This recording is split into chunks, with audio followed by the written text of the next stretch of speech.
আজকেও আমি অষ্টম শ্রেণীর শিক্ষার্থীদের জন্য হাজির হয়েছি। আসসালামু আলাইকুম। নিশ্চয়ই শিক্ষার্থীরা তোমরা ভালো আছো।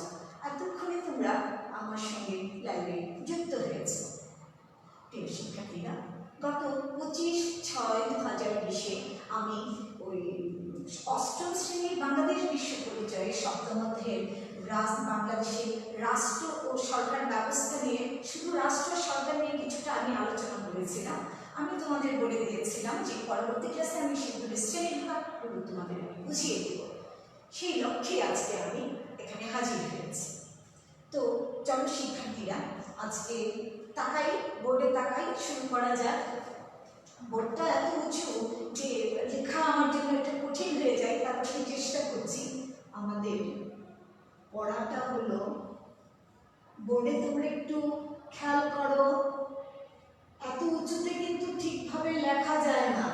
লেখা কিন্তু আমার এমনি পচা, তারপরে আবার এরকম এত উঁচু করি, যেহেতু অনেকগুলো শ্রেণীবিভাগ আমাকে লিখতে হবে।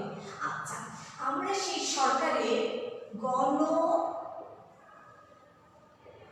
গণতন্ত্র এবং প্রজাতন্ত্র, একনায়কতন্ত্র,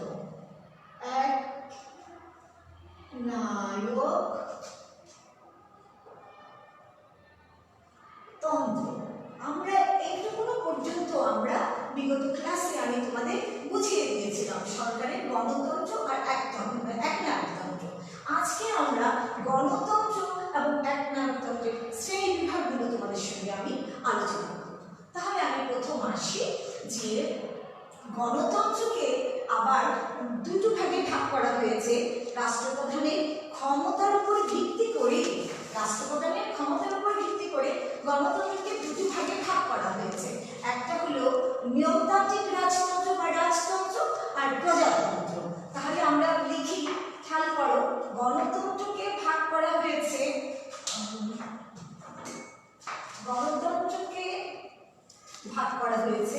দুভাগে। রাষ্ট্রপ্রধানদের ক্ষমতা অনুযায়ী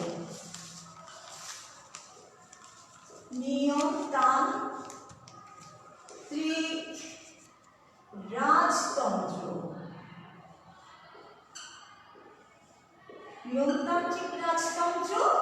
আর হলো প্রজাতন্ত্র।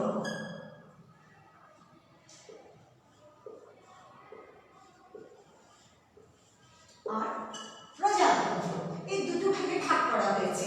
রাষ্ট্রপ্রধানের ক্ষমতার উপর ভিত্তি করেই কিন্তু এই গণতন্ত্রকে দুইটা ভাগে ভাগ করা হয়েছে। একটা হলো নিয়মতান্ত্রিক রাজতন্ত্র, আরেকটা হলো প্রজাতন্ত্র।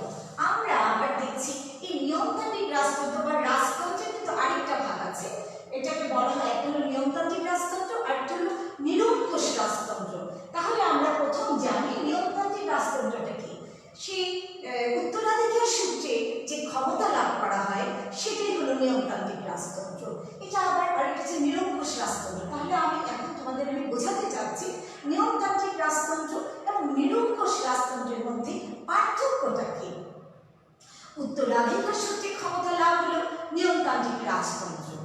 এই নিয়মতান্ত্রিক রাজতন্ত্রের ব্যবস্থায় রাজা বা রানীর একটা সীমিত ক্ষমতা তাদের হাতে থাকে, আর রাষ্ট্রের প্রকৃত ক্ষমতা, শাসন ক্ষমতা জনগণের নির্বাচিত প্রতিনিধির হাতে ন্যস্ত থাকে। রাজা বা রানী উত্তরাধিকার সূত্রে এই নিয়মতান্ত্রিকভাবে রাষ্ট্রের প্রধান থাকে। যেমন তোমরা জানো, যুক্তরাজ্যে এইরকম নিয়মতান্ত্রিক রাজতন্ত্র একটা জ্বলন্ত উদাহরণ, সেখানে সেটা প্রচলিত আছে। আমরা জানি যে এলিজাবেথদের দেশ, প্রিন্স চার্লসের মা রানী এলিজাবেথ, ওনারা হলো এই যুক্তরাজ্য মানে গ্রেট ব্রিটেন। সেই গ্রেট ব্রিটেনে কিন্তু এই নিয়মতান্ত্রিক রাজতন্ত্র, সেখানে রানী আছে কিন্তু রানীর পর্যাপ্ত ক্ষমতা নেই। জনগণের হাতে এই ক্ষমতা, নির্বাচিত সরকারের হাতে ক্ষমতা, জনগণ দ্বারা নির্বাচিত সরকারের হাতে ক্ষমতা, সেখানে পূর্ণ ক্ষমতা ভোগ করতে পারে না রানী। আর নিরঙ্কুশ রাজতন্ত্রটাকে, এটা আমি আবার একটু পাশে লিখেও দিই, আর এটা হলো নিরঙ্কুশ রাজতন্ত্র। নিরঙ্কুশ আর হলো নিরঙ্কুশ রাজতন্ত্র।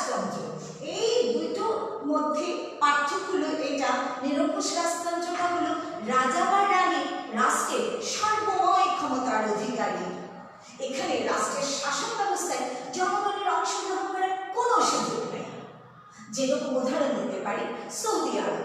আমরা জানি সৌদি আরবের বাদশাহ ছেলে বাদশাহ হয়, তার অনুপস্থিতিতে তার মৃত্যু মারা গেলে বা তার অনেক বয়স হয়ে গেছে, এরকম হলে তার ছেলে তার বংশধরেরা পর্যায়ক্রমে ক্ষমতায় আসে। এই হলো গণতন্ত্রের একটা পার্ট, নিয়মতান্ত্রিক রাজতন্ত্র ও নিরঙ্কুশ রাজতন্ত্র। তাহলে আমরা জানতে পারলাম যে গণতান্ত্রিক সরকারের যে একটা পার্ট নিয়মতান্ত্রিক রাজতন্ত্রটা কি এবং নিরঙ্কুশ রাজতন্ত্রটা কি। ঠিক আছে শিক্ষার্থীরা, আমরা এখন যেতে চাই প্রজাতন্ত্রে। প্রজাতন্ত্রটা কি? প্রজাতন্ত্রটা হলো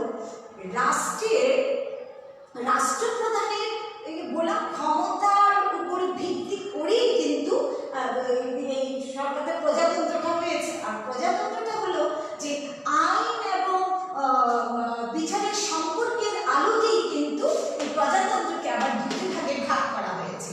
তাহলে দুইটি ভাগ কি? দেখো আমি বোর্ডে লিখছি। দুইটি ভাগের মধ্যে একটা হলো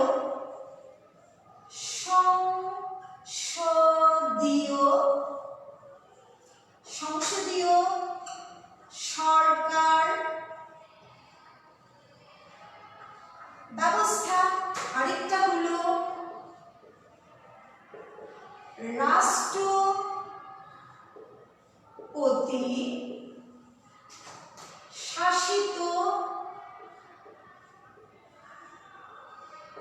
রাষ্ট্রপতি শাসিত সরকার। শিক্ষার্থীরা দেখতে পাচ্ছ, শুনতে পাচ্ছ কিনা জানি না। তাহলে এই প্রজাতন্ত্রকে রাষ্ট্রপতিদের ক্ষমতার উপর ভিত্তি করে কিন্তু এই যে ভাগ করেছে প্রজাতন্ত্রকে আইন ও শাসন বিভাগের ক্ষমতার উপর ভিত্তি করে কিন্তু সংসদীয় সরকার আর রাষ্ট্রপতি সরকার ভাগ হয়েছে।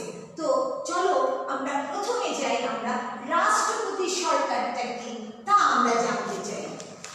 রাষ্ট্রপতি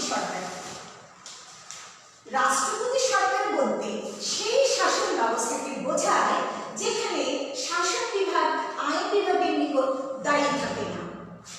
রাষ্ট্রপতি শাসিত সরকারের যিনি রাষ্ট্রপ্রধান, তিনিই কিন্তু প্রকৃত শাসক, তিনিই কিন্তু নির্বাহী প্রধান। এই ধরনের শাসন ব্যবস্থায় রাষ্ট্রপতি এবং মন্ত্রীগণ আইনসভার সদস্য নন। যেহেতু তারা আইনসভার সদস্য নন, তাই তাদেরকে এই আইনসভায় তাদের কাজের জন্য আইনসভার কোনো কি থাকে না, দায়বদ্ধতা থাকে না। আইনসভার কোনো সদস্য যদি মন্ত্রী হলে কি হয়, সেই মন্ত্রী আইনসভা থেকে তার সদস্যপদ বাতিল হয়ে যায়। এতে কি হয়? এতে দেখা যায় সেই মন্ত্রী রাষ্ট্রপতির সন্তুষ্টির উপরে তার মন্ত্রিত্ব নির্ভর করে, তার মন্ত্রিত্ব থাকবে না থাকবে। আচ্ছা, তাহলে আমরা এক কথায় বলতে পারি, যদি মন্ত্রী রাষ্ট্রপতিকে খুশি রাজি করে রাখতে পারে তো তার মন্ত্রিত্ব থাকবে, আর যদি খুশি রাজি করে রাখতে না পারে তার মন্ত্রিত্ব থাকবে না। এই রাষ্ট্রপতি শাসিত সরকারের কি আছে? কিছু গুণও আছে, কিছু ত্রুটিও আছে। আমরা জানি মার্কিন যুক্তরাষ্ট্রে এই ধরনের রাষ্ট্রপতি শাসিত সরকারে কি থাকে, প্রচলিত আছে। তাহলে আমরা প্রথম একটা ত্রুটির কথা না জেনে আমরা চাই যে আগে আমরা এই সরকারের রাষ্ট্রপতি শাসিত সরকারের গুণের কথা জানি। এই রাষ্ট্রপতি শাসিত সরকারের প্রথম গুণটা কি আছে? এই গুণটা হলো যে রাষ্ট্রপতি শাসিত সরকার বলতে যে বলে যে রাষ্ট্রপতি শাসিত সরকারের যে গুণগুলো আছে সেই গুণগুলো হলো এরকম যে নির্দিষ্ট সময়ের জন্য এ ধরনের রাষ্ট্রপতি শাসিত সরকার নির্বাচিত হন। আবার এই ধরনের সরকার ব্যবস্থা কি থাকে, অপেক্ষাকৃত একটু স্থায়ী থাকে। এই স্থায়ী থাকার ফলে কি হয়, এই সরকার যদি রাষ্ট্রের জন্য কোনো শাসন বা উন্নয়নমূলক কাজের পরিকল্পনা হাতে নেন, তাহলে সেই পরিকল্পনার জন্য উনি দীর্ঘ একটা সময় পায়। সেই সময় নিয়ে সে কি করতে পারে, সেই সময়ে সেই কাজগুলো সম্পাদন করতে পারে। সেই কাজগুলো সে সম্পাদন করতে পারে। সেই কাজগুলো কিভাবে সম্পাদন করে? দেখা গেল যে রাষ্ট্রপতি শাসিত সরকারের যে কাজগুলো আছে, সে দেশের সে থাকে কি বলে যে গুণগুলো যে থাকে, সে তার স্থায়ী অনেকক্ষণ থাকে, অনেকদিন থাকে, বিধায় সে কার্যক্রমগুলো সে চালিয়ে যেতে পারে এবং সেই কার্যক্রমে কি করতে পারে, একটা শেষ জায়গায় গিয়ে পৌঁছতে পারে। এই রাষ্ট্রপতি শাসিত সরকারে দেখা যায় যে রাষ্ট্রপতি আইনসভার নিকট তার কোনো দায়বদ্ধতা থাকে না।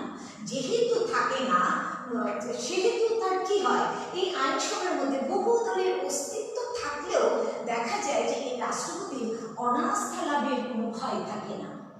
এতে বহুদল আইনসভার ভিতরে এবং বাইরে দু জায়গায় তারা কি করতে পারে, কাজ করতে পারে।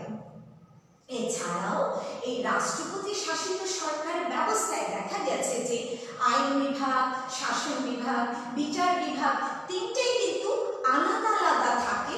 আবার প্রয়োজনে এই তিনটা বিভাগকে আবার একত্রিত করে রাখা যায়, বজায় রাখে। এতে কি হয়, এর ফলে পৃথকীকরণ এবং সামঞ্জস্যের একটা কি পাওয়া যায়, একটা সুফল পাওয়া যায়। আমরা জানি, আমরা এতক্ষণ রাষ্ট্রপতির গুণের কথা জানলাম, এখন আমরা রাষ্ট্রপতির ত্রুটির কথা জানবো যে এই রাষ্ট্রপতি শাসিত সরকারের ত্রুটিগুলো কি। এই ত্রুটিগুলো কি? এই ত্রুটিগুলো আমরা জানি যে এই ত্রুটিগুলো, এই ধরনের সরকার ব্যবস্থা থাকায় যে মন্ত্রীগণ তাদের কি করে, আজ্ঞাবহ হয়ে থাকে, স্বেচ্ছাচারিতা শাসক হিসেবে তারা পরিণত হয়। তারা যেহেতু তিনি তার কাজের জন্য কোনো পরামর্শ কারোর সঙ্গে করেন না, সেহেতু তার একটা শাসন ব্যবস্থা, তার একটা কি খামখেয়ালি থাকে, তার একটা দায়িত্বহীন শাসনের একটা সম্ভাবনা থাকতে পারে। সুতরাং এই ধরনের হলে কি হবে, রাষ্ট্রের এবং জনগণের কল্যাণকর কিছুই হবে না। বিভিন্ন বিভাগ ও রাষ্ট্রের মধ্যে এতেও একটা বৈরিতার মনোভাব দেখা যায়। সেটা কেমন, শাসন বিভাগ, বিচার বিভাগ এবং আইন বিভাগ পৃথক পৃথক থাকে। প্রত্যেক বিভাগের কি আছে, নিজস্ব একটা পূর্ণ ক্ষমতা আছে। এই পূর্ণ ক্ষমতার জন্য কি হচ্ছে, পূর্ণ ক্ষমতার জন্য তাদের মধ্যে একটা রাষ্ট্রের সংকটময় অবস্থায়, সংকটকালে তিনটা বিভাগকে একত্রিত করা যাচ্ছে না। যেহেতু একত্রিত করা যাচ্ছে না, সেহেতু সেই রাষ্ট্রের সংকটকালে একটা রাষ্ট্রের শাসন ব্যবস্থা পরিচালনার জন্য সেই সরকারের খুব একটা বিব্রতকর অবস্থায় পড়তে হয়। এছাড়াও কি হচ্ছে, এছাড়াও এই সরকারের কিছু অনমনীয় শাসন ব্যবস্থা। তার রাষ্ট্রপতি শাসিত ব্যবস্থায় সংবিধানের সাধারণত সহজে পরিবর্তন করা যায় না। ফলে শাসন ব্যবস্থা কি থাকে, অনমনীয় প্রকৃতির হয়। কোথাও কোনো পরিবর্তনের প্রয়োজন হলে দেখা যায় সহজে সে সংবিধান পরিবর্তন করা যাচ্ছে না। আবার রাষ্ট্রপতিকে সহজেও কি করা যাচ্ছে না, পদচ্যুত করা যাচ্ছে না। যার ফলে কাম্য পরিবর্তন ঘটানো রাষ্ট্রের জন্য একটা কি হয়ে যায়, একটা সমস্যা হয়ে যায়। তাহলে শিক্ষার্থীরা, আমরা এতক্ষণ কি জানলাম, আমরা রাষ্ট্রপতি শাসিত সরকার কি জানলাম, রাষ্ট্রপতি শাসিত সরকারের ত্রুটি এবং সবকিছুই জানলাম। তো আমরা এখন চলে আসি রাষ্ট্রপতি শাসিত সংসদীয় সরকারটা কি এবং সংসদীয় সরকারের ভুল এবং ত্রুটি সম্বন্ধে আলোচনা করব। তাহলে আমরা প্রথম জানি সংসদীয় সরকার কি। সংসদীয় সরকার বলতে সেই শাসন ব্যবস্থাকে বোঝায় যেখানে শাসন ক্ষমতা মন্ত্রিসভার হাতে ন্যস্ত থাকে। মন্ত্রিসভার মন্ত্রীগণ তাদের কাজের জন্য একক এবং যৌথভাবে সংসদের কাছে কি থাকে, দায়বদ্ধ থাকে, দায়ী থাকে। তাদের একক এবং যৌথভাবে তাদের এখানে জবাবদিহিতা করতে হয়। এই ধরনের সরকার ব্যবস্থায় একজন নিয়মতান্ত্রিক, একজন রাষ্ট্রপ্রধানের প্রয়োজন। সেই রাষ্ট্রপ্রধান নিজের ইচ্ছেতে রাষ্ট্রের জন্য কোনো কাজ তিনি করতে পারেন না। তাকে নির্ভর করতে হয় বা পরামর্শ নিয়ে করতে হয় কাদের, মন্ত্রীগণের এবং প্রধানমন্ত্রীর পরামর্শ অনুযায়ী উনি রাষ্ট্রের কাজে অংশগ্রহণ করেন। তাহলে দেখা যাচ্ছে প্রধানমন্ত্রীর নেতৃত্বে যেহেতু মন্ত্রীর সভায় দেশে প্রকৃত দেখা যাচ্ছে প্রকৃত শাসক হল হলো প্রধানমন্ত্রীর নেতৃত্বে প্রধানমন্ত্রী। এজন্য মন্ত্রী পরিষদ এই ধরনের সরকারকে মন্ত্রী পরিষদ শাসিত সরকার বলে। পার্লামেন্টারি বা আইনসভা থেকে এই মন্ত্রীদের নিয়োগ দেওয়া হয় বিধায় তাদের কি থাকে, তারা এই ধরনের সরকারকে সেই জন্য বলা যায় যে পার্লামেন্টারি বা সংসদীয় সরকার। এই ধরনের সরকার কোথায় আছে? এই সব ধরনের সরকার বাংলাদেশে আছে, ভারতে আছে এই ধরনের সরকার ব্যবস্থা। তো আমরা যেরকম জেনেছিলাম রাষ্ট্রপতি শাসিত সরকারের দোষ এবং গুণ, সেরকম আমরা এখন জানবো এই সংসদীয় সরকারের দোষ এবং গুণ। তো আমরা এই গুণের কথাই বলি না কেন, এই সংসদীয় সরকার ভীষণ দায়িত্বশীল। এই সরকারের মন্ত্রীগণের কি থাকে, তাদের একক এবং যৌথ কাজের জন্য সংসদের নিকট তাদের কি থাকে, জবাবদিহিতা করতে হয়, তারা দায়বদ্ধ থাকে। আবার ক্ষমতাসীন এবং বিরোধী দলের কাজের জন্য জনগণের নিকট আবার তাদের কি থাকে, জবাবদিহিতা থাকে, দায়বদ্ধতা থাকে, কি কাজ করলো ভালো সবকিছু তাদেরকে জানাতে হবে। আইন ও শাসন বিভাগে কি থাকে, এই ধরনের সরকারের একটা ঘনিষ্ঠ সম্পর্ক থাকে। শাসন বিভাগের সদস্যগণ আইন বিভাগের সদস্য হয়, এই আইন ও শাসন বিভাগের মধ্যে একটা সৌহার্দ্যপূর্ণ সম্পর্ক থাকে। এই সৌহার্দ্যপূর্ণ সম্পর্কের জন্য এই ধরনের সরকার ব্যবস্থা রাষ্ট্র এবং জনগণের জন্য কল্যাণকর। এছাড়াও এই ধরনের সরকার বেশ নমনীয় থাকে। সংসদীয় সরকার নমনীয় প্রকৃতির। এখানে সংসদে যে কোনো সময় সহজে কি করা যায়, সংবিধানকে পরিবর্তন করা যায়। জনসাধারণ আবার নিয়মতান্ত্রিক উপায়ে এই সরকারকে কি করতে পারে, সরকারকে পরিবর্তন সরকারের ঘটিয়ে দিতে পারে। তাহলে আমরা গুণগুলো জানলাম, এখন শিক্ষার্থীরা অবশ্যই আমরা এই সংসদীয় সরকারের ত্রুটিগুলো জানবো।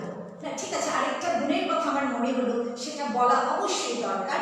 সেটা বলছি যে এই ধরনের সরকার ব্যবস্থায় রাজনৈতিক সচেতনতা বৃদ্ধির সহায়ক। কেমন করে? যে সংসদীয় সরকার দেশের শাসনতান্ত্রিক ঐতিহ্য রক্ষা করতে পারে। যেমন ব্রিটেনে কি নিরঙ্কুশ রাজতন্ত্র থাকার ফলে দেখা যায় যে সেখানে রাজতন্ত্র উচ্ছেদ হওয়া সত্ত্বেও রাজা বা রানী শাসনকাল তার বহাল আছে, যদিও তার কি পূর্ণ ক্ষমতা তার নাই, আংশিক ক্ষমতা সে ভোগ করতে পারে। এতে কি হয়, এই সংসদীয় সরকারে একাধিক রাজনৈতিক দলের অবস্থান ঘটে। অনেক রাজনৈতিক দল নিয়ে কিন্তু এই সংসদটা গঠিত হয়। আমরা জানি প্রত্যেকটা জেলা থেকে, হ্যাঁ, এই যে একটু আমি তোমাদের একে এখানে একটু বোঝাই। এটা হলো ধরো পুরো এটা বাংলাদেশে এই ময়মনসিংহে দেখা যায়, এখানে ময়মনসিংহ, এখানে নেত্রকোনা, এখানে হলো কি বলতে পারি কিশোরগঞ্জ, এরকম দাদা প্রত্যেকের থেকে কি করে একজন করে, প্রতিটা দল থেকে একজন করে, এরকম চারটা দলে যদি চারজন দাঁড়ায়, তারা জনগণ তাকে ভোটের মাধ্যমে নির্বাচিত করে সংসদে যায়। সেই সংসদে তারা প্রত্যেকে যায় সংসদের সদস্য হয়ে, ওখান থেকে তারা সেই প্রধানমন্ত্রী ইচ্ছাক্রমে তারা মন্ত্রিত্ব লাভ করে। তারা কিন্তু মন্ত্রী হয়ে সেখানে নির্বাচিত হয়ে যায় না, এটা আমাদের মনে রাখতে হবে। তো শিক্ষার্থীরা যেটা বলছিলাম, এই ধরনের সরকার ব্যবস্থায় দেখা গেছে যে বহু দল থাকার ফলে একটা সুবিধা আছে যে বিরোধী এখানে ক্ষমতাসীন যে দল থাকে সেই সরকারি দল থাকে, আবার বিরোধী দল থাকে, সেই বিরোধী দলকে অনেকে এটাকে বিকল্প সরকার হিসেবে আখ্যায়িত করা হয়। এই বিকল্প সরকারের আখ্যায়িত হওয়ার ফলে দেখা যায় যে রাষ্ট্রের কোনো সংকটময় অবস্থায় এই সরকারি দলের বিরোধী দলকে একই টেবিলে নিয়ে বসে আলোচনার মাধ্যমে রাষ্ট্রের সংকটকালে একটা পরিকল্পনা গ্রহণ করতে পারে এবং সেই রাষ্ট্রকে সংকটময় অবস্থা থেকে উত্তরণ ঘটাতে পারে। তাহলে আমরা গুণের কথা জানলাম, এখন আমরা সংসদীয় সরকার ব্যবস্থার ত্রুটির কথা জানি, যে কি ত্রুটি আছে। এই ধরনের সরকারের কি স্থিতিশীলতার অভাব। কেমন স্থিতিশীলতার অভাব?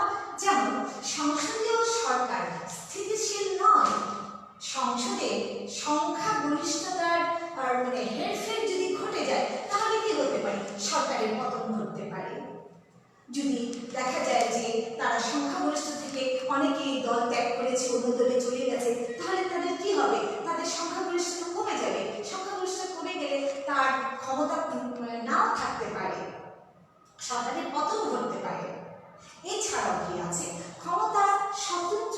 নীতিও এই বিরোধী এই ধরনের সরকার ব্যবস্থায়।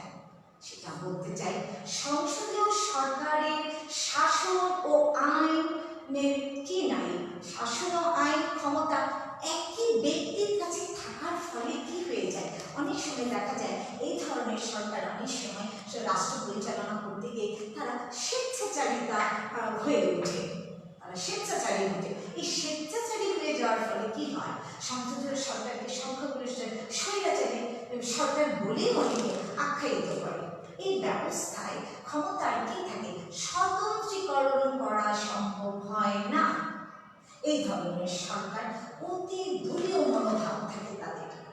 সংসদীয় সরকার মূলত দলীয় সরকার, যেহেতু যে দল সিংহভাগ ভোট পায় সেই দলের দিয়ে সংসদে সরকার গঠন করে, সুতরাং এই সরকারকে দলীয়, এই ধরনের সরকারকে দলীয় সরকারও আমরা বলতে পারি। সংখ্যাগরিষ্ঠতা এই সরকারের হলো প্রাণ। সংখ্যাগরিষ্ঠতা না থাকলে এই সরকার এই ধরনের সরকার ব্যবস্থা সরকার গঠন করতে পারবে না। কাজে দলের উপর অধিক গুরুত্ব দেওয়া হয়, যেহেতু দলের উপর ভিত্তি করে, সংখ্যাগরিষ্ঠের উপর ভিত্তি করে এই সংসদীয় সরকারের সৃষ্টি, সুতরাং দলের উপর অনেক তারা কি হয়, দলের উপর অনেক গুরুত্ব দেয় তারা। এতে দেখা যায় যে বিরোধী দল উভয় দল কি হয়, একটা চরম দলীয় একটা মনোভাব নিয়ে তারা এই কাজ করে, যার ফলে কি হয়, জাতীয় স্বার্থের কি অনেকাংশে ব্যাহত ঘটে। যেহেতু দুই দলের মধ্যে একটা টানাপোড়া চলে, সুতরাং এই ধরনের সরকার ব্যবস্থায় জনগণের কল্যাণ বয়ে আনতে পারে না। এছাড়াও সংকটকালের জন্য উপযোগী, অনুপযোগী এই ধরনের সরকার। কেমন অনুপযোগী? সংসদীয় সরকার প্রায় সিদ্ধান্ত গ্রহণে কি হয়, সংকট দেখা দেয়। এখানে বহু দলের আলোচনা পরামর্শের পর কি করতে হয়, যেহেতু বহু দল এই সংসদে আছে, বিরোধী দল আছে, ক্ষমতাসীন দল আছে, এই বহু, আর শুধু একটা দুইটা বিরোধী দল থাকে না, অনেকগুলি বিরোধী দল থাকে। এই ধরনের দল থাকায় দেখা যায় সরকার কোনো ডিসিশন নিতে গেলে, সিদ্ধান্ত নিতে গেলে হিমশিম খায়। ফলে দ্রুত সিদ্ধান্ত গ্রহণের অভাবের সংকট কি হতে থাকে, ঘনীভূত হতে থাকে।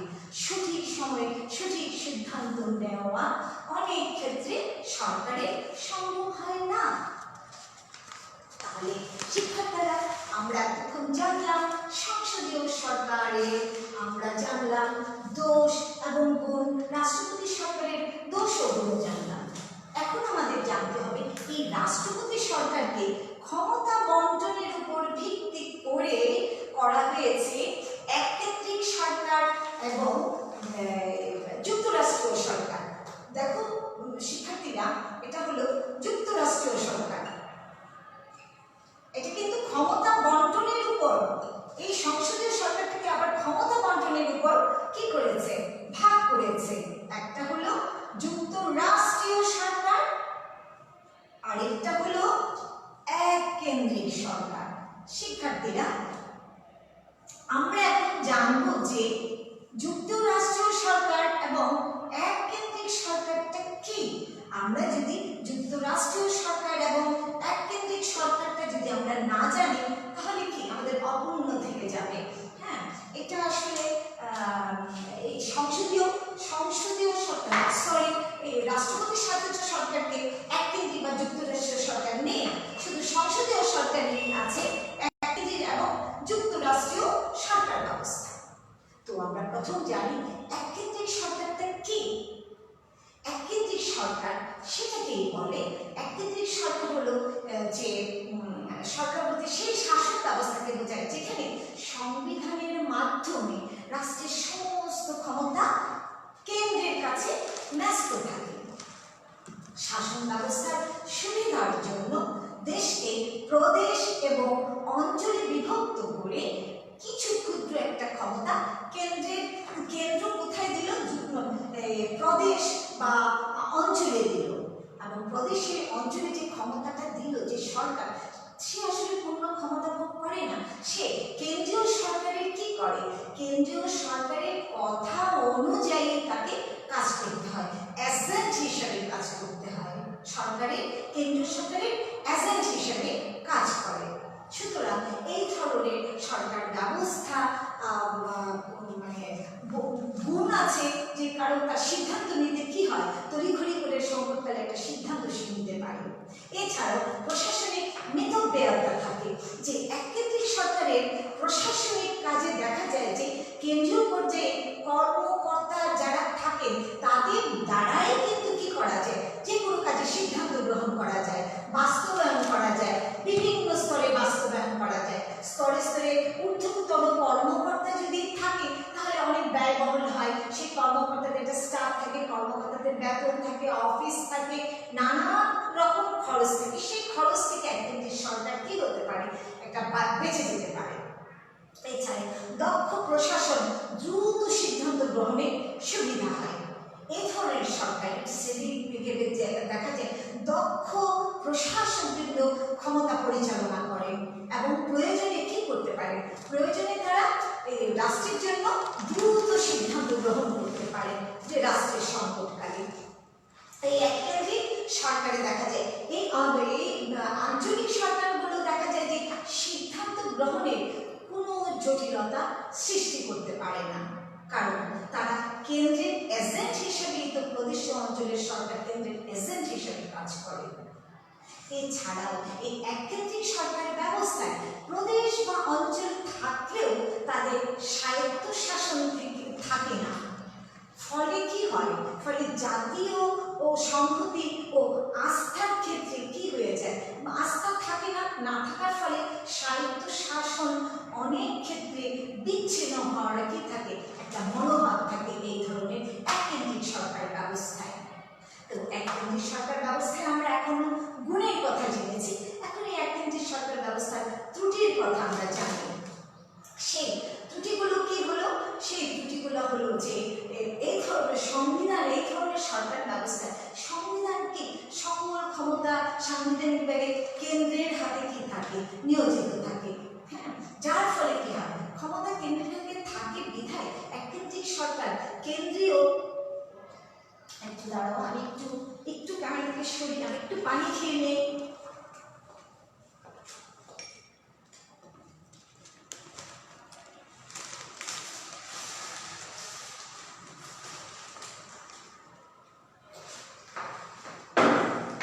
সরি, আমি আবার আসলে একটু পানি খেয়ে। যা বলছিলাম যে এই ধরনের সরকার কোনো জটিলতার সৃষ্টি করতে পারে না, কারণ তারা কেন্দ্রের এজেন্ট হিসেবে যেহেতু তারা কাজ করে। তো আমরা এখন আরেকটা পয়েন্টে চলে যাই, ত্রুটিটা আর কি ত্রুটি হতে পারে, স্থানীয় ও উন্নয়ন সমস্যার প্রতি অবহেলা দেখা যায় প্রদর্শন করে এই ধরনের সরকার ব্যবস্থায়। দেখা যায় যে এককেন্দ্রিক সরকার ব্যবস্থায় কেন্দ্রীয়ভাবে সব কিছুই দেখা হয়, ক্ষমতার চর্চা ও সিদ্ধান্ত কেন্দ্রীয় পর্যায়ে নেওয়া হয়, কেন্দ্রীয় পর্যায়ে নেওয়া হয় বিধায় এতে কি হয়, এতে স্থানীয়ভাবে কোনো নেতৃত্ব কি করতে পারে না, গড়ে ওঠার কোনো সুযোগ থাকে না। এছাড়া আরও এই ধরনের সরকার ব্যবস্থার ত্রুটি আছে, যেরকম এই ধরনের সরকার ব্যবস্থায় যখন পরিকল্পনা ও সিদ্ধান্ত নেওয়া হয় তখন সকল এলাকার জন্য এক এবং অভিন্ন নীতি ও সিদ্ধান্ত গ্রহণ করা হয়। এই অভিন্ন সিদ্ধান্ত গ্রহণ করার জন্য কি হয়, বিভিন্ন এলাকায় ভিন্ন ভিন্ন ধরনের সমস্যা থাকতে পারে। এই সমস্যা যদি থাকে ভিন্ন ভিন্ন সমস্যা, তাহলে সেদিক থেকে নজর দেওয়া সম্ভব না এই ধরনের এককেন্দ্রিক সরকারের। সুতরাং এই ধরনের সরকার ব্যবস্থা রাষ্ট্র এবং জনগণের জন্য কল্যাণ কিছু বয়ে আনতে পারে না। এছাড়াও রাষ্ট্র যদি বড় হয়, বড় হলে এই ধরনের এককেন্দ্রিক সরকার ব্যবস্থা রাষ্ট্রের জন্য অনুপযোগী। সেটা কেমন, এককেন্দ্রিক সরকার বড় রাষ্ট্রের জন্য সুবিধাজনক নয়। বড় রাষ্ট্রের আঞ্চলিক থাকে, বিভিন্নতা থেকে যায়, কিন্তু এই সরকার সকলের জন্য একটা কি করতে করে, একটা গ্রহণযোগ্যতা ফর্মুলা দিতে পারে না, না নিয়ম নীতি সকলের জন্য সকলের জন্য দেয় ঠিকই, কিন্তু সকল রাষ্ট্রের অঞ্চলের প্রদেশগুলোর জন্য হয়তো তারা সেটা গ্রহণ করছে না, কেন্দ্রের জন্য ভালো, প্রদেশ বা অঞ্চলের জন্য সেটা গ্রহণযোগ্য নয়। এতে কি দেখা দিতে পারে, এতে কিন্তু আসলে একটা রাষ্ট্র কি সেই অঞ্চল বা প্রদেশ থেকে বিচ্ছিন্ন হয়ে যাওয়ার একটা অনেক সুযোগ পেয়েছে। এককেন্দ্রিক সরকারের যেরকম ত্রুটি আছে, গুণ আছে, সেরকম এককেন্দ্রিক সরকারের আছে, গুণও আছে। আমরা গুণের কথা ত্রুটির কথা দুটো এটা বলে ফেলেছি, সরি। এখন আমরা জেনে চাই যে যুক্তরাষ্ট্রীয় সরকার ব্যবস্থাটা কি। যুক্তরাষ্ট্রীয় সরকার ব্যবস্থা বলতে বোঝায় যে যুক্তরাষ্ট্রের ইংরেজি শব্দ হলো ফেডারেশন। ল্যাটিন ফ্যাডুস শব্দ থেকে এসেছে এটা। ফ্যাডুস শব্দের প্রকৃত অর্থ হলো মিলন। সুতরাং শব্দগত অর্থে যুক্তরাষ্ট্রীয় সরকার যেখানে একাধিক রাষ্ট্র মিলিত হয়ে গড়ে ওঠে, সুতরাং সেটাকে বলা হয় যুক্তরাষ্ট্রীয় সরকার। আমরা জানি যে যুক্তরাষ্ট্রীয় সরকার সম্পর্কে সে বিভিন্ন রাষ্ট্রবিজ্ঞানী বিভিন্ন সংজ্ঞা দিয়েছে। তার মধ্যে ডক্টর ফাইনার একটা যুক্তরাষ্ট্রীয় সরকারের একটা সুন্দর সংজ্ঞা দিয়েছেন। তিনি বলেছেন যে যুক্তরাষ্ট্রীয় সরকার বলতে সেই সরকার ব্যবস্থাকে বোঝায় যেখানে কর্তৃত্ব ক্ষমতার কিছু অংশ আঞ্চলিক সরকারের থাকে এবং অধিকাংশ গুরুত্বপূর্ণ ক্ষমতা থাকে কেন্দ্রীয় সরকারের হাতে। সুতরাং কি দেখা যায় যে যুক্তরাষ্ট্রীয় সরকার ক্ষমতা বন্টনের নীতির উপরেই তাহলে যুক্তরাষ্ট্র সরকার ব্যবস্থা কি হচ্ছে, গঠিত হচ্ছে। তাহলে বস্তুত দেখা যায় যে সংবিধানের মাধ্যমে কেন্দ্রে এবং প্রদেশে কি হয়, ক্ষমতা বন্টনের ভিত্তিতেই কিন্তু এই যুক্তরাষ্ট্রীয় সরকার গঠিত হয়। এই যুক্তরাষ্ট্র সরকারের কি আছে, যে গুণ আছে সেমনি ত্রুটিও আছে। তো আমরা প্রথম এই যুক্তরাষ্ট্রীয় সরকারের গুণের কথা বলি। কি ধরনের সুবিধা আছে এই যুক্তরাষ্ট্রীয় সরকার ব্যবস্থায়? এই সরকার ব্যবস্থায় দেখা যায় যে নিকটবর্তী বা সংলগ্ন কোনো ক্ষুদ্র রাষ্ট্রগুলাকে এক করে একটি শক্তিশালী উন্নত রাষ্ট্র গড়ে ওঠানো সম্ভব। রাজনৈতিক চেতনা বৃদ্ধিও সহায়ক এই ধরনের সরকার ব্যবস্থায়। কোন ধরনের? এই যুক্তরাষ্ট্রীয় সরকার ব্যবস্থায়। দেখো, এই ধরনের সরকার ব্যবস্থায় জনগণ দুই সরকারের প্রতি আনুগত্য প্রকাশ করে জনগণ, এবং দুই ধরনের আইন আদেশ নিষেধ সমস্ত কিছুই তাদেরকে মেনে চলতে হচ্ছে। আঞ্চলিক কেন্দ্রীয় সরকারের আওতায় থাকলেও দেখা যায় যে আবার সরকারের আওতায় থাকলেও কি হয়, যে আবার রাজনৈতিক চেতনা কি হতে পারে, তাদের ভেতরে রাজনৈতিক চেতনার গড়ে উঠতে পারে এই ধরনের সরকার ব্যবস্থায়। কেন্দ্রীয় সরকারের চাপ কি হয় এতে? যুক্তরাষ্ট্রীয় সরকার ব্যবস্থায় কেন্দ্রীয় সরকারের চাপ কিছু কম থাকে। কিরকম কম থাকে? এই ধরনের সরকার ব্যবস্থায় সংবিধানের মাধ্যমে কেন্দ্রে এবং প্রদেশে যেহেতু ক্ষমতা ভাগ করে দেওয়া হয়, ফলে কেন্দ্রের চাপ স্বাভাবিকভাবেই কম থাকবে এবং অনায়াসে কেন্দ্র কি করতে পারে, দায়িত্ব পালনে বেশ একটা বড় ভূমিকা রাখতে পারে। এই সরকার একদিকে জাতীয় এবং অন্যদিকে স্থানীয় নেতৃত্ব গড়ার একটা কি দেয়, সুযোগ দেয়।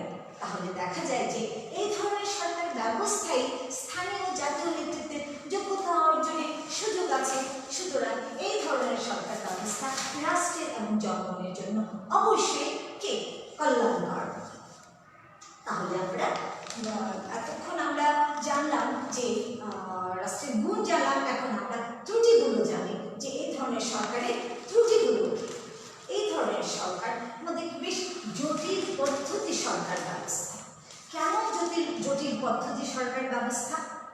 দেখা যায় বাইরে থেকে একটি রাষ্ট্র কিন্তু ভিতর থেকে, এই ধরনের রাষ্ট্রকে দেখা যায় বাইরে থেকে একটি রাষ্ট্র কিন্তু ভিতরে অনেকগুলো রাষ্ট্র মিলেই কিন্তু একটা রাষ্ট্র। যেমন মার্কিন যুক্তরাষ্ট্র, বাইরে থেকে মার্কিন যুক্তরাষ্ট্র একটা রাষ্ট্র, কিন্তু মার্কিন জনগণ কি করে, ভিতর থেকে তারা তাদের স্ব অঙ্গ রাজ্যের নাগরিকত্ব তার পরিচয় তারা বহন করে দিয়ে থাকে।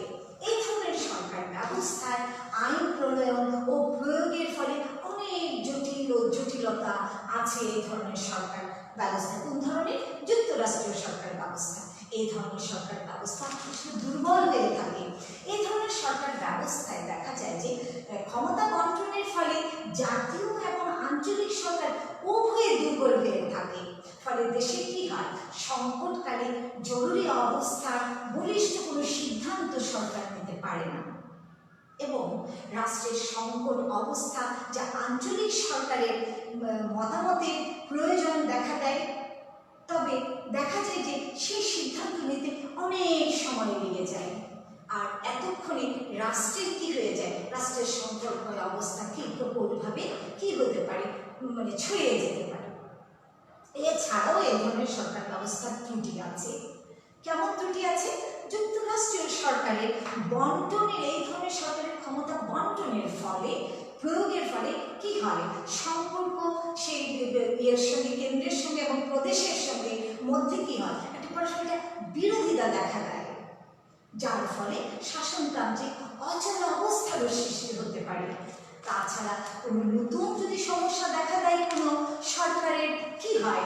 সরকার সেটা সমাধান করবে, তাদেরকে নিয়েও যখন সমাধান করতে বসবে দেখা যায় যে কেন্দ্র এবং প্রদেশের সরকারের মধ্যে একটা মতবিরোধ দেখা দিতে পারে। এই ধরনের যদি মতবিরোধ দেখা দেয় তাহলে তো রাষ্ট্রের জন্য অবশ্যই এই ধরনের যুক্তরাষ্ট্রীয় সরকার ব্যবস্থা অবশ্যই কল্যাণকর হতে পারে না। আমি কয়েকটা পয়েন্ট বলছি। এই ধরনের সরকার ব্যবস্থা কি হয়? সেই অঞ্চল বা প্রদেশগুলো বিচ্ছিন্ন হওয়ার একটা আশঙ্কা থাকে। এই ধরনের সরকার ব্যবস্থায় প্রদেশগুলো স্বতন্ত্র ও স্বায়ত্তশাসিত হয়ে থাকে। এই যুক্তরাষ্ট্রীয় সরকার ব্যবস্থায় এই স্বতন্ত্র ও স্বায়ত্তশাসিত হওয়ার ফলে কি হয়? একটা স্বাধীন একটা মনোভাবের সৃষ্টি হয় সেই প্রদেশ এবং অঞ্চলের মানুষদের, যার ফলে কোনো অঞ্চল বা প্রদেশের কেন্দ্র থেকে বিচ্ছিন্ন হয়ে যাওয়ার কি থাকে? একটা সম্ভাবনা থাকে এবং তারা বিচ্ছিন্ন হওয়ার চেষ্টাও করে থাকে। এই ধরনের সরকার ব্যবস্থা অনেক ব্যয়বহুল। যুক্তরাষ্ট্রীয় সরকার ব্যবস্থা ব্যয়বহুল কিভাবে? জাতীয় ও আঞ্চলিক সরকারের দুটি পৃথক পৃথক থাকে, শাসন কাঠামো থাকে। অঞ্চলেও একটা শাসন কেন্দ্রেও একটা শাসন কাঠামো থাকে এবং প্রদেশেও একটা শাসন কাঠামো থাকে। এই শাসন কাঠামো থাকার ফলে কি হয়? সেখানে কর্মকর্তা এবং কর্মচারীদের সংখ্যাও বেড়ে যায়, সরকারের প্রশাসনিক ব্যয়ও তাতে বেড়ে যায়। তো শিক্ষার্থীরা, আমরা জানি এই যুক্তরাষ্ট্রীয় সরকার ব্যবস্থা কোথায় আছে? যুক্তরাষ্ট্রীয় সরকার ব্যবস্থা কিন্তু ভারতে আছে, সে আমেরিকায় আছে, এ ধরনের যুক্তরাষ্ট্র সরকার ব্যবস্থা। আর আমাদের বাংলাদেশ, ভারতবর্ষ কিন্তু এককেন্দ্রিক সরকার ব্যবস্থায় আছে। ছোট রাষ্ট্রগুলো এককেন্দ্রিক সরকার ব্যবস্থায় প্রচলন আছে। তো আমরা দেখলাম যে আমরা এতক্ষণ জানতে পারলাম যে সরকারের শ্রেণী বিভাগ দুটা আছে, গণতন্ত্র এবং একনায়কতন্ত্র। গণতন্ত্রের নিরঙ্কুশ এবং কি বলে নিয়মতান্ত্রিক রাজতন্ত্র সম্বন্ধে আমি তার আলোচনা করলাম। আমি প্রজাতন্ত্র নিয়ে আলোচনা করলাম। প্রজাতন্ত্রের যে দুটা ভাগ, আইন এবং শাসন ক্ষমতার উপরে ভিত্তি করে রাষ্ট্রপতি শাসিত সরকার এবং সংসদীয় শাসিত সরকার। সেই রাষ্ট্রপতি শাসিত সরকারের দোষ গুণ দুটিও আমি আলোচনা করে দিলাম এবং সংসদীয় সরকারের দোষ গুণ এবং সংসদীয় সরকারের যে আবার যে দুটা ক্ষমতা বন্টনের নীতির উপর ভিত্তি করে যে আবার দুই ভাগে ভাগ করা হয়েছে, যুক্তরাষ্ট্রীয় সরকার এবং এককেন্দ্রিক সরকার। এই এককেন্দ্রিক এবং যুক্তরাষ্ট্রীয় সরকারের ত্রুটি এবং গুণ দুটোই আমি আলোচনা করে দিয়েছি। শিক্ষার্থীরা, নিশ্চয়ই তোমরা আমার কথাটা বুঝতে পেরেছো। আসলে এখানে একে বোঝার কিছু নাই, ছকের মাধ্যমে এখানে আলোচনা বিশ্লেষণ ধর্মী এখানে বেশি কথা। তোমরা যদি পরবর্তীতে আমার এই কথাগুলো যদি মনোযোগ দিয়ে শোনো, যে আমি প্রত্যেকটা কিন্তু আলাদা আলাদা করে একেবারে আমি স্পষ্টত করেই কিন্তু তোমাদেরকে বিশ্লেষণ করে দিয়েছি, নিশ্চয়ই তোমরা পড়াটা বুঝতে পারবে। অবশ্যই আবার এটা রেকর্ডটা শুনে তোমরা পড়াগুলো শিখে রাখবে। পরবর্তী আমি আবার তোমাদের জন্য কবে আসবো জানি না, হয়তো নেক্সট আমি 9-10-এর জন্য আমি একটা জিওগ্রাফি ক্লাস নিয়ে আসবো। ততক্ষণে তোমরা আমার সঙ্গে ছিলে, আশা করি ভবিষ্যতেও থাকবে আরও আমার ক্লাসে।